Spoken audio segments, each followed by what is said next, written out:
Well, hello everyone. Glad to have everyone watching. So, we've tried to bring you a variety of topics related to Cheyenne, the state of Wyoming, our business community, but an important part of our work here at the Chamber is centered around the military, not just the missions. Certainly, that's important and it's important to our economy, but also the men and women in uniform that actually serve in our community and actually serve all over the world. So today we have a very special guest, Josh Moore. And so, Josh, thank you for coming today. Thank you for inviting me. So you're sitting here all in your military duds. Tell us a little bit about what you do, what your role is for the Wyoming National Guard, and what do you do? What do you think about when you get up in the morning? Okay. Well, my title is I'm the Command Senior Enlisted Leader for the Wyoming National Guard. So I work for the Adjutant General, General Porter, and I advise him on all matters related to the enlisted force of the Army and Air National Guard here in Wyoming. So I spend a lot of time trying to make sure that his objectives and his strategic plan is getting met out there, and that our enlisted force understands what they need to do to make sure they're ready for their purpose to be lethal on the battlefield, go and do the deployments we all understand, and the federal side of our mission. But we also need to make sure we're prepared to be the shield for Wyoming to do those state things that we need to do as the National Guard, whether it's protecting communities from fires, floods, all those things that are happening, and to make sure our enlisted force is prepared in a way that they can be very effective, that they have long careers, that they understand how valuable they are to us, and then also raise up the issues back up that seem to pop up, and those issues that have concerns that may hurt quality of life stuff, or things we don't, unintended consequences of certain decisions being made. I try to be that voice that brings those back to the senior leaders in our organization so they understand how that's going. And then I also have a responsibility of keeping my eye to the national level of what's happening on, and our national level of making sure our soldiers and airmen are prepared to do those things that will be required of them as well. So when I wake up in the morning, I think about a lot. I think about mostly, am I going to leave it a little better than I found it? Am I going to make sure that we are doing what we need to do as the enlisted force of the Wyoming Military Department? So as you look around the world right now, we live in a pretty rough neighborhood. Yes. So, you know, in the past, if I think back a few years, we had a lot of deployments from Wyoming. It was pretty clearly seen, and I think people understood because it was the war on terrorism, and I had a clear vision of that. But those deployments are starting to creep up on us again, and I know we have few folks deployed all along the way, but it seems like it's getting a little more busy. So talk a little bit about what kind of pace the National Guard has right now with deployments, and what that could mean to Wyoming employers. So the one thing to keep in mind, even though our picture has changed in the Middle East, and how, for years and years and years we responded after the 9/11 attacks, we got into a very steady state of deployments to the Middle East, and our soldiers and airmen all did those missions for a lot of years. They haven't gone away, they're still there, and it's actually, those roles have expanded a lot. And probably the thing that has fundamentally changed in the National Guard in the last 20 years is we are very operational. Before that, before 9/11, it started to happen a little bit in the late 90s, but we were just purely a strategic reserve for the armed force to be ready to prepare to go fight and win our nation's wars, which that's still our job. But everybody who's been paying attention knows that we've constantly had a military force involved in some part of the globe for a long time, and the National Guard has continued to be a part of that, to continually to rotate into that and do that.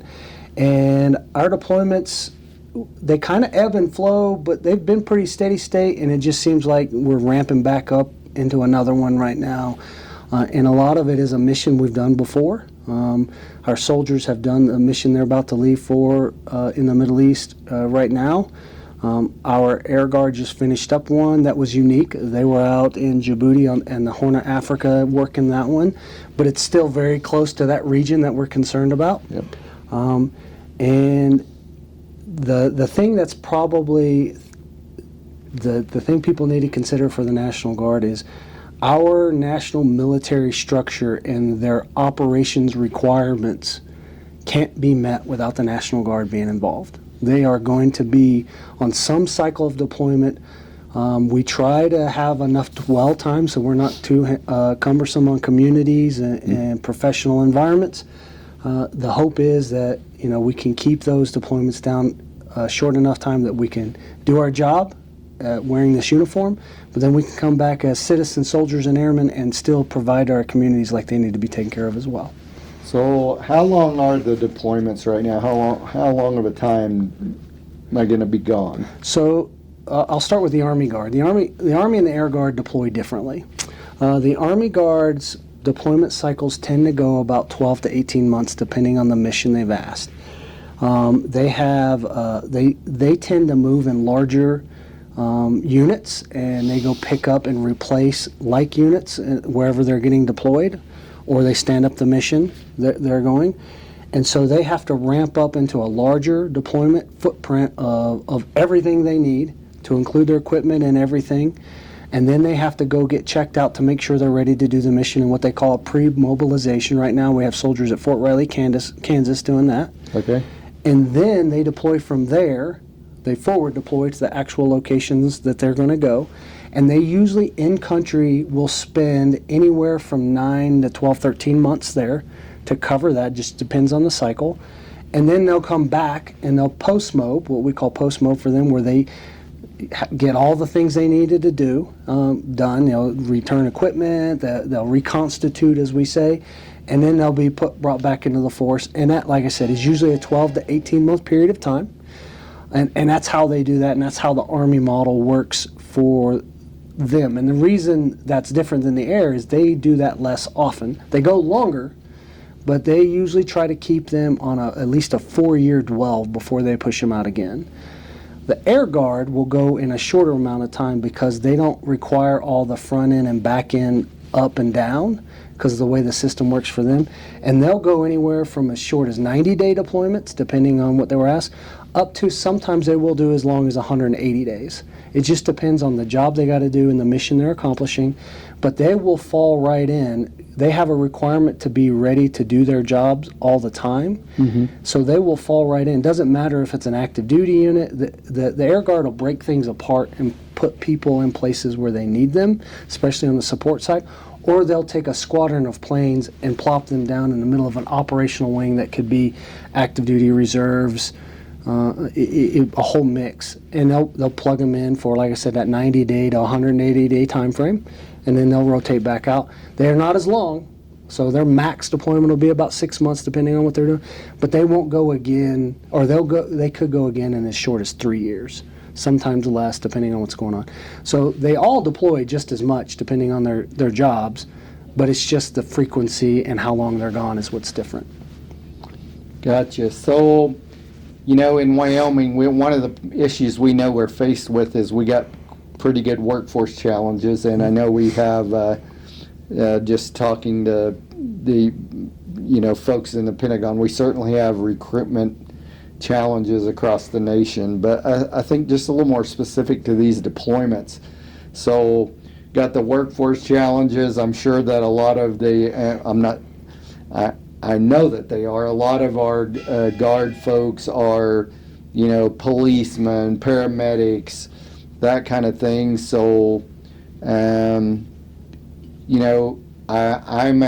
getting ready to be deployed. I walk in, I tell my employer, hey, by the way, I'm going to be gone for the next 6 months or a year or whatever. What advice do you have for employers? I mean, they have some requirements on, and I think most of our folks in Wyoming are pretty good about encouraging and supporting. But from an employer side, what do I need to do at that point? What do I need to be thinking about? Understanding that the you can turn that off. The employers they need to communicate with their guardsmen that they have working for them. And I put that on us, and we tell our guardsmen all the time, make sure you're talking to your employer. We rarely surprise people with deployments. They usually have a heads up of anywhere from a year to 6 months out before they go somewhere. So they should be working with their employer to say, hey, I'm going to be gone for this period of time, and give the employer a chance to prepare for them to be without that employee. We've had certain instances throughout time where we've learned a lot of valuable lessons, like especially in small town Wyoming, you got to be careful. One sheriff is gone. Yeah, you can't right. break the sheriff's department or a smaller company because you pulled out half their employees. Yeah. So we do our best to be conscious of that, to work, because we understand that's the part of this deal. To be a citizen, airman, or soldier means that we really need you to do two jobs. We need you to be a productive citizen of Wyoming, which means you got to be a good employee, you got to provide a service or whatever that is. But then we also need to borrow you sometimes to do these other jobs that we need you to do for the state and nation. And sometimes that can be a difficult juggling act. I think communication fixes 99% of our problems there. If we're communicating with each other, if the employee and the employer is talking to their folks about, hey, is there a way we can adjust? Is there something we can do? And again, we're not going to pull somebody out of the workforce unannounced unless something really bad has happened. And then I think everybody understands how that works.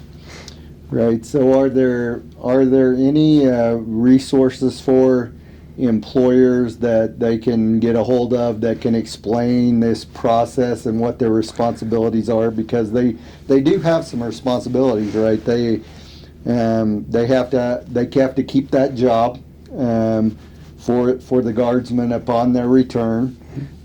So where do they go to find info? Like ESGR, is that a good place for them? Or? That's the best organization. That's an organization built purely, it's called ESGR, Employer Support the Guard and Reserve. We have a really good ESGR program here in the state of Wyoming. General Steve Mount just is about to become the director of that. If you got on the internet, just Googled ESGR, and you can pop up and look up your local chapters.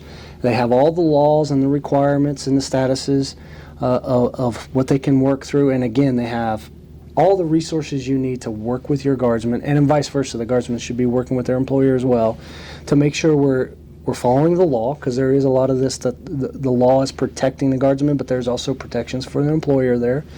And that organization is the key organization that helps them out. And then, of course, if we're not doing it through that organization, we work really hard inside the Wyoming Military Department through our judge advocate generals and our leaders there, that if there's a solution that's not necessarily laid out there, we will work hard to make sure we come to a solution. So when you send folks on deployment, certainly they're, again, we live in a pretty dangerous world, and so we're going to places that are a little more tense than perhaps their hometown in Wyoming. So there's some danger there, right? And there's some caution. But as a guardsman, I'm going to have a lot of support around me. I'm going to have support from the military. But on the other side of that coin, you have the families left at home as well. Kids in school, mom trying to manage all that. Maybe there's not a mom. Maybe it's a single or dad. Maybe there's a single parent that's having to deal with this. So, what do the families need when these guardsmen are deployed? I'm sure there's some support systems set up, but what can everybody out here watching in the community, what can they do to support their guardsmen and their families as this happens? Well, I will tell you this thing, being a guardsman and serving, only works with the support at home. The guardsmen going down range to deploy and doing their job, that's actually the easy part. The families who are left back home to keep it all together, because now they're missing an integral link in their family that they need to take care of everyday stuff that seems monotonous and boring to us, but you pull some very important key player that gets really hard really fast. So anything that what we remind our folks, first off, we go through what we call a yellow ribbon. in the beginning of a deployment to remind all, and it's really for the families. These are the resources available to you. These are the things. They cover insurance. They cover help, if you need something while you're away. These are the numbers and people you can contact if you need assistance. If you know of a family that their person is a guardsman, is leaving and deploying for a long time, just check in on them every now and then, see what's going on. I mean, most families, especially families in Wyoming, we're proud. We're not going to ask for help. Right. But if you are a neighbor and you see, hey, they might need their grass mowed, they're going to tell you no if you ask, right? No, we got this. We don't need help, because that's how we do this here. But if you just showed up and mowed the grass, if you took out their trash, if you seen something small that needed to be done, it needs to be done at your house, so of course it needs to be done at their house. Just helping where you can takes a load off, and just put yourself in their situation. What would I do if I was missing an integral part of my family and they weren't here to help me take care of everyday things? If you try to provide that for them, they will be grateful. They will never ask, unless it's really bad, then they'll ask. But the normal day-to-day life stuff is what kind of, we wake up in the morning. Today was first day of school, and everybody's running around trying to get to school. And if you're missing somebody that used to run somebody to school or practice or pick up a kid, that gets really hard really quickly. So just think of that and try to be a good neighbor that way, and we would really appreciate the help. I remember a story that this was actually before I got to Cheyenne, but I was in a community that had quite a bit of Army, and there was a deployment, and we had a speaker that was at a chamber event, and we asked, his wife was deployed, right? And we asked, what's the hardest part about having your wife deployed? And you think of all these big pressing items that might pop up, and I was really interested in his answer. His answer was braiding hair. Yeah. Right? Well, why is that a problem? Because he had a couple little girls, and the time school starts, they're off to school, and just had a total meltdown. Mom is gone, and nobody's here to braid my hair, and Dad didn't know how to do it, right? So it's something that Dad learned how to do, but I think that's really something we should all pay attention to. It's not necessarily the big things. I think we do a pretty good job of covering those, both as what the Guard does and the community. It's the little stuff that might not be so obvious that can really make the difference on making this bearable for the families at home. So I hope we all try to do that. Switching topics a little bit. So one of your roles is, you deal with enlisted personnel. I'm sure you work a lot with recruitment, and so you've been in the Guard. I won't call you old. I'll just say you've been in the Guard a while. You've been in this job a while now. Been in the military a while.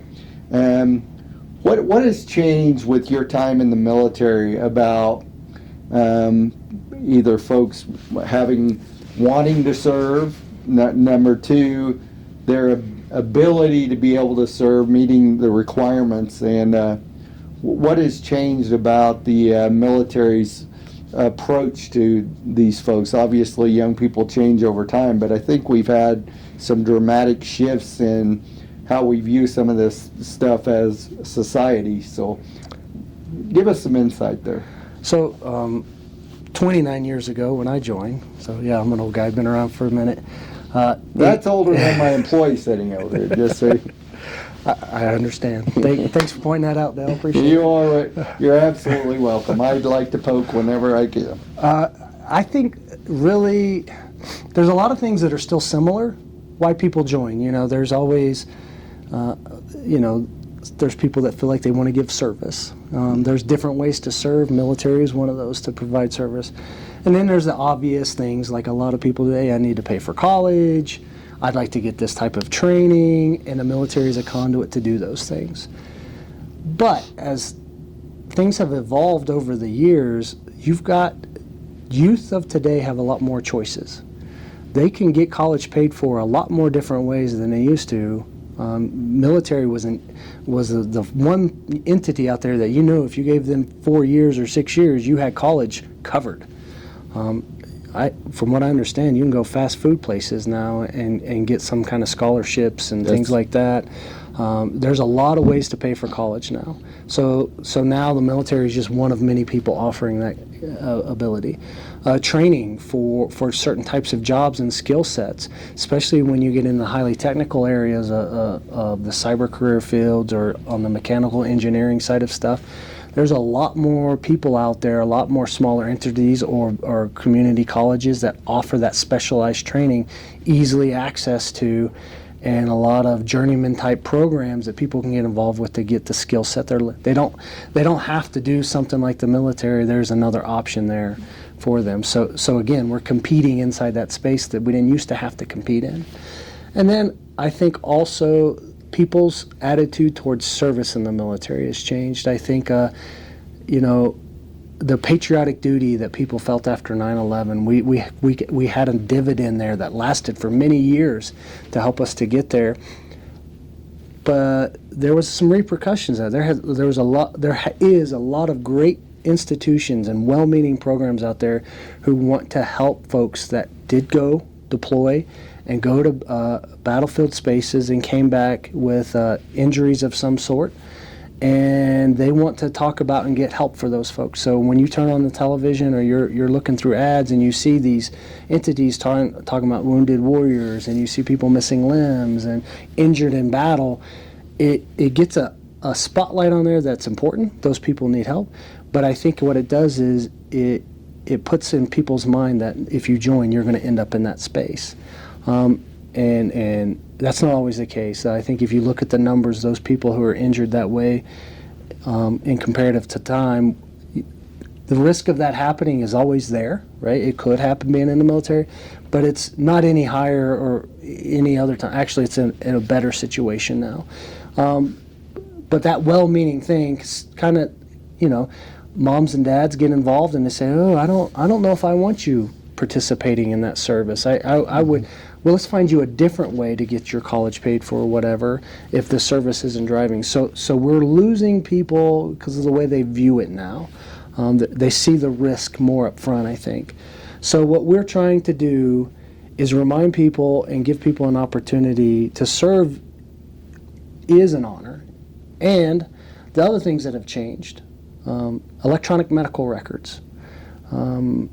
We disqualify a lot more people trying to join the military than we used to.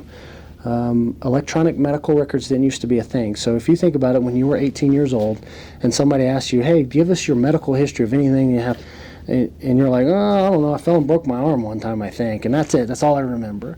But you didn't remember that time when you were 7 and 8 years old and you found out you were allergic to some medication by accident and you had a reaction to it, and it took a couple of months to get you squared away again. You didn't remember that as a young man. But your electronic medical records knows everything, right? So that's there.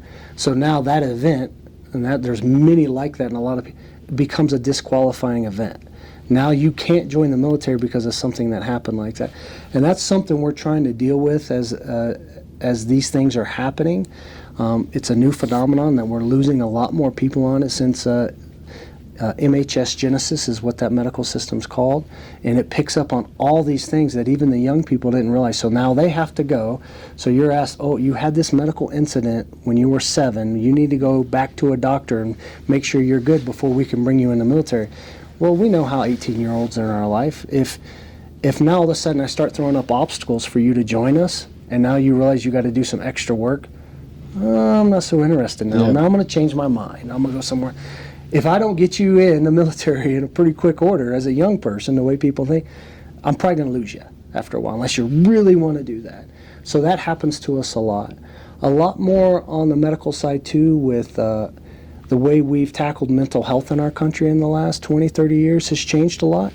A lot more medication being given out than used to be, and a lot of those medications tend to be disqualifiers. You can't. If somebody lost a close friend or family member when they were young and they were battling some depression, and there might very well be in a medical history now that they were given some type of mood enhancement drug to help them get through that process, which the unintended consequences of that, now they're disqualified from joining the military. So it's a couple of years ago, but we went to BMT in San Antonio with Chief Bass of the Air Force. Mm-hmm. And we had a number of speakers that were talking to us, but one of the statistics they threw out was that for one reason or another, 7 out of 10 American kids now are disqualified from getting in the military, either from the health issues you're talking about. There was issues with tattoos for some of the forces. I think Air Force and Army differ a little bit on that, but that was an issue. Maybe they weren't scoring very well on the ASVAB. So that kind of sound right? Maybe as much as 7 out of 10 don't even. So you've got a very small pool you're looking at. So the other interesting thing related to the mental health that I heard was that once you get into BMT and you're in the Air Force and engaged, if you have any kind of mental issues, they would encourage you to go, seek help with that, right? Mm-hmm. Let's get that figured out, get you straightened out, and get you back going. But if you did that as a teenager in high school, that could potentially disqualify you. So did I understand that right? Yeah, that's some of the frustration we have with this thing. We tell all of our soldiers and airmen, if they have mental health issues, we want you to get help. Right? That's not the stigma it used to be. But if you had did that before you had joined the military, it could stop you from joining. And every situation is different. Everyone requires a little exploration of what the issue was. But yes, you are correct. If they had jumped in and got the help before they joined the military, it might keep them from joining. But once you're here, we definitely want you to be mentally strong and get the help you need, and we'll get you better and keep you in the force 99% of the time. So that recruitment thing is going to be an issue moving forward. Just we have to figure some of that out, I think, as a nation, to make sure that and things are changing, right? You have I've had a chance to interact with Space Command a few times, right? So the kinds of folks that Space Command needs, I won't rat the general out, but he made the comment to me. He said, these are the kids that grew up playing video games and eating Skittles, and they weren't the high school football player, right? So their physical fitness then maybe is a little less, but they're pretty sharp folks that can contribute to some of the things the military are doing. So got to figure that out moving forward. I think there's some things happening out there to understand that paradigm. Yes, there's going to be some people that physically can't do it. And the one thing as the military, what we don't want to do is we don't want to lower standards to bring people in, because that's bad connotations in a lot of ways. Mm-hmm. I think the Army is really getting after this better than anybody right now. They have a program they're running out of Fort Jackson in South Carolina right now. They will bring people in who can't pass the ASVAB test or having trouble with that test, or if their body composition or their physical fitness is stopping them.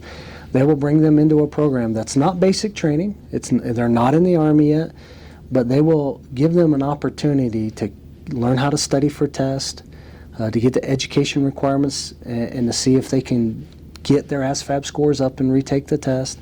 So they'll help with that, and they'll also help them with eating properly, getting the right exercise, losing some weight, getting in better shape. And then if they can meet the standards inside that program, then they'll move them on to basic training. So they get the individuals who want to serve up to standard and then join. And I think that's probably the right approach when it comes to that stuff. The medical things, and I don't know what the answer is completely there, other than I think our bureaucratic Department of Defense medical guidance for a lot of our entry requirements need to be updated and modernized, and probably maybe some common sense applied, and hey, hang on a second, like the mental health. This person is fine. They're okay. Just because they had this episode for a little bit doesn't mean they can't be a part of our force. So we have to stop being so rigid in some of those interpretations of those things. But we definitely don't want to lower the standard. I think bringing people up to the standard is the right answer. And I think if we continue focusing on that and getting people excited to want to serve and be in the military, every young man or woman who thinks about service that has reasons that want them there. And it's a great way for a young man or woman to just come in and kind of find themselves, find out what they're made of, serve their country, their state in the Guard, and get this great training and this capability and these skills that they will be able to put on a resume for the rest of their life, habits that they can form that will make them stand out among their peers, and just a great appreciation for the service that they got to participate in. So that's a good transition for us as we draw toward the end of this. So you said you've been in 29 years. Almost, yes. So thinking back, why did you join initially, and what has driven you to stay dedicated to this task for the last 29 years?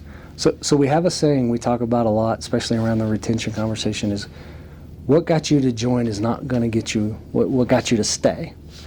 So me personally, why I joined is I knew I had to do something after high school. I knew I couldn't hang around at home and work in the local grocery store like I was doing forever. And I knew if I hadn't run off to college, that probably wouldn't have gone very well, because I was like a lot of young men. I liked to have a good time and didn't know how to really focus on my schoolwork like I should have. My senior year of high school proved that very well, much to the chagrin of my parents. Proved the theory. Yes. So I was smart enough to know that maybe I shouldn't go waste time and money there. I was an athlete in school, and my dad was actually in the Army when I was younger, and I had an uncle who was in the Air Force, and after talking to them, I decided, you know what, I think I'm going to give this Air Force thing just to try. I'm never going to make a career out of this thing. I'm just going to do my 4 years, and my big dream was to get out and go be a civilian police officer is really what I wanted to do. And so I joined the Air Force. My joke was I wanted to avoid taking tests and studying and doing anything like that, because I was sick of school. How did that work out for you? So I got there the first day, they handed me a book about that thick and told me I can't leave until I pass with a 70. And I'm like, I haven't gotten a 70 on a test ever. Yeah. But immediately understood that, oh wait, now I got to work on me a little bit. And it gave me the discipline I needed and the focus on life. And I actually, I did my first 4 years and loved it. And it was not the experience I expected for sure. And then what's kind of unique for my story is I ended up getting out for a little bit, because I did leave active duty because, the classic story, I met a girl, right? And, we wanted to get married. And so I thought at my 22-year-old brain at the time, so well, I need to get out of the military if I'm going to do that. And for some reason I got out. I realized really quick I'd probably made a mistake. And then this young lady I married, we ended up starting a family, and I realized, man, that insurance stuff I had in the military was pretty good. And I got lucky, and I heard about a new mission that the Air National Guard here in Wyoming got stood up down F.E. Warren Air Force Base, and I was a security forces airman when I left active duty, and that's what they needed. They really needed some folks to do that. And my only question was, does it have insurance? Oh. So, yeah, you got insurance, TRICARE, that's there. And pure dumb luck, I walked right into a full-time active duty Guard and Reserve job, and I never looked back. I got in there and I realized, that 11 months I was out, I was only out for 11 months. I realized when I went back I had made a mistake and I'm not going to leave again. And my career has, being in the Guard has blessed me so much. I joke about but I've gotten 2 associate's degree, a bachelor's degree, a master's degree. I've gone to 5 different technical training schools. I've learned so much because of what the military's offered me as an individual. And every time I turn around, I get a new opportunity to do something really cool, really great. Most importantly, I get to work with a great group of people. I mean, I'm coming to the end of this ride eventually, right? And I think about that a lot. That's going to be the hardest part.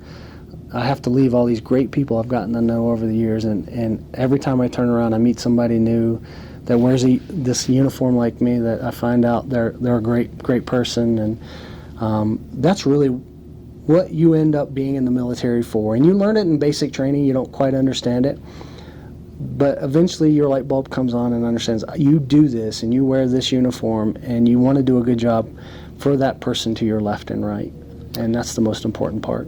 Well, your goal of running away from tests did not turn out very well for you. I've done nothing but take tests. I still do. I am amazed at the America has always been protected and our security ensured by men and women who are willing to wear the cloth of our nation. We are certainly proud of you guys here in Cheyenne at the Greater Cheyenne Chamber of Commerce. I know the Wyoming Guard is in good hands with guys like you and General Porter and others that not only understand the mission of HIMARS and C-130s, but also understand that at the end of the day, it's people that make up your force, and you do your best to take care of them. Absolutely. Thank you so much for joining us today. We really appreciate it. Hope we gave folks out there a little clearer picture of what's going on, and certainly we'll do it again because we can talk about all those cool things that the Guard and the Air Force are doing. I guess one last question I have for you, just on a practical matter. So are we fighting fires in Wyoming? There's a 300, I know you do that by count, and I didn't know for sure where we were in order, but right now, and I haven't had a briefing in a little bit, but I don't think they've asked for our help on much. We've done a little support here and there, but Wyoming's our local firefighters and our firefighting system here seems to have it under control. And I know we do have a C-130. It's not back yet. That's out in California dumping some fire. And then, of course, we had that one up near Guernsey a couple weeks ago that we put a lot of effort into. It's just an unfortunate fall right now. We've got a lot of stuff on fire, and we really think about those folks out there. They're struggling with that, and a lot of property's getting damaged, and a lot of agricultural is getting hurt right now. So anywhere they need us, we step up quick and we help them out. Well, we appreciate that, and our thoughts and prayers are with the men and women that are deployed and that will be deployed. Please keep us updated. We want to make sure that we're taking care of those families and taking care of the men and women that serve us. Thank you, everybody, for your time today. We appreciate it. Thank you, Josh. Thank you. And we'll see you again soon. All right.